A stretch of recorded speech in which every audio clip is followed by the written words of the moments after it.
അത് സ്ത്രീകൾക്ക് കുറേ നിയമങ്ങൾ വന്നപ്പോൾ അതിനെ വളച്ചൊടിക്കാനാണ്. അവരായിട്ട് പ്രണയത്തിലിരിക്കുമ്പോൾ സ്നേഹത്തിലിരിക്കുമ്പോൾ പലതും ചെയ്തിരിക്കും. അപ്പോൾ രണ്ടുപേരും അത് ആസ്വദിച്ച് കാണും. പിന്നെ എങ്ങനെ ഒരാൾ മാത്രം കുറ്റവാളിയാവുന്നത്?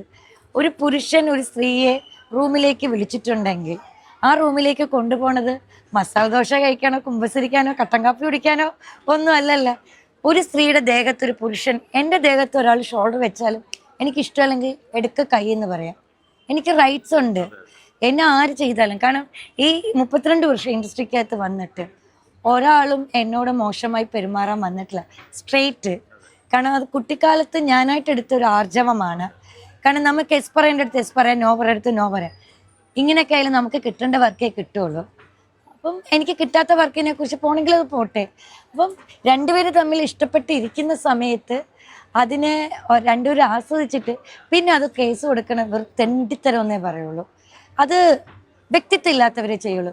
സ്വയം ഉളുപ്പും അല്ല ഡിഗ്നിറ്റിയും സെൽഫ് റെസ്പെക്റ്റും ഉള്ള ഒരു വ്യക്തി അത് ചെയ്യില്ല.